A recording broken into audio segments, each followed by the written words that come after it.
Plan B for the Strait of Hormuz is on the table. If Iran refuses to reopen the waterway, allied countries may need to clear mines, with UK-French cooperation cited. It would be a NATO mission necessarily, but it would certainly be NATO countries that can contribute to it.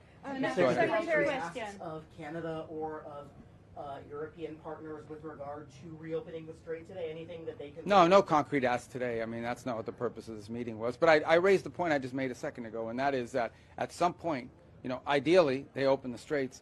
You still, if let's say Iran decides to open the straits and say, okay, we're not going to shoot at people anymore, someone's still going to have to go in and reduce these mines. And some of these countries have a lot of minesweepers, so they could play a key role. And I think that's the utility of the UK-French mechanism that they've set up. But I'm saying Plan B needs to be, what if Iran says, no, we refuse to open the straits? Then someone's going to have to go in and do something about it. That doesn't mean we couldn't do it. We could. The United States could do it. But there are countries that have expressed an interest in potentially being a part of something like that if, in fact, we get to that point. We don't need their help, but they're willing to do it. And I think we should take them up on it if they are. But I don't think there's been any firm commitments or firm asks today. It would be premature. But I just raised the issue that this is something we may need to confront at some point. Again, if we can't get an agreement done, we'd prefer to get an agreement done. Another Go ahead. Question, please. Yes. It's your country. I have to. With the Swedish administration today, what was the most important outcome of that meeting? With your administration here? Yes. Oh, first of all, again, I told them what I told you. They did a great job of hosting this, and they've been a model ally, really a tremendous addition to NATO. Beyond that, we are cooperating. We have for a long time cooperated on issues of technology and so forth. As an example, Ericsson's a very important company. It's one of the only companies in the world that can compete in 5G and 6G with Huawei, for example. So we have a vested interest in that. We've partnered with Swedish companies for a very long time. Today we signed a memorandum of understanding that further adds to our cooperation on biomedicine, biotechnology, AI, all of these innovative, and we're building on a foundation of years and years, actually decades of cooperation. A key outcome, a new memorandum with Sweden to deepen cooperation on biomedicine, biotechnology, and artificial intelligence, building on long tech ties between our two countries. In fact, the first country in Europe that signed on to Pax Silica was Sweden. So we have already sort of a pre-existing relationship when it comes to collaborating on innovation and in technology that just makes it logical to build on. And that's what we worked on today. And that I think is very meaningful, what we signed today, because I just think it's going to give further impetus to what we've already done in the past together. President Trump and President-elect Xi of Taiwan if that happens? And would I do what now? Would you join a call between President Trump and President-elect Xi of Taiwan if that call happens? And can you tell us if preparations are underway for that as the president? Yeah, I don't have any news on that for you today. I don't. Sir, President announced about 3.0. Is there a concrete timeline? Because many Europeans are maybe scared that we have less Americans. It's still the most powerful army in the world. So they want to know, how much time do we have for this transition? Well, I don't set those timelines, and I'm not going to give you a timeline today other than to say that it's something that needs to happen, and I think there's a growing acknowledgement. And look, I think that's the challenge, okay? And there's not a criticism, it's the challenge.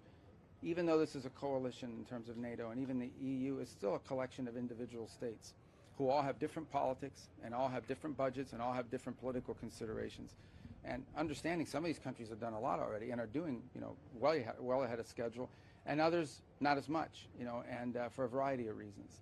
And so that's always the challenge with this, is that it's at the end, even though it's an alliance, you're dealing with, individual countries who have their own political dynamics at play. And but look, it can't take forever, because ultimately there are decisions we need to make in terms of our own global force posture.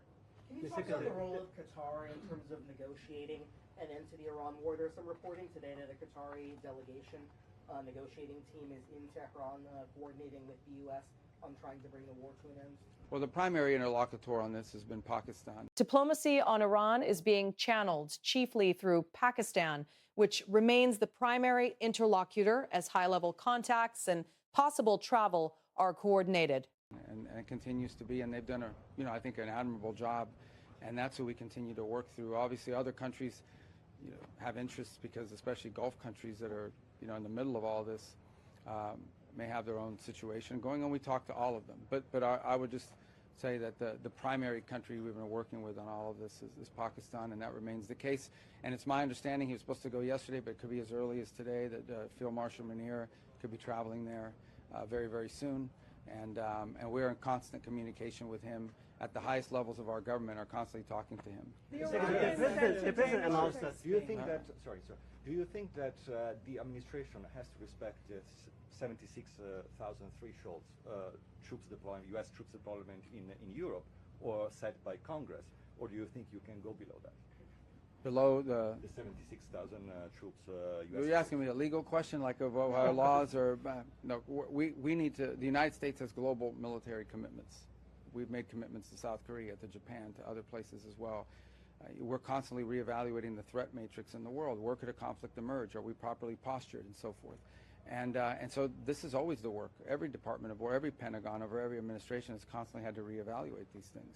And so, you know, we'll continue to reevaluate. That's been an ongoing process. It started from the first day of this administration, and throughout it, in coordination with NATO countries. So none of this is surprising, although, you know, obviously I understand why it creates some, you know, nervousness.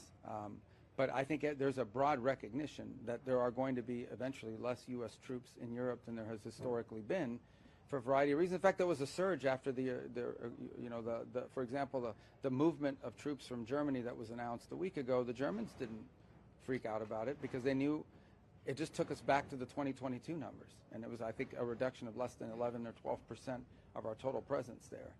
And understand sometimes when these numbers come out,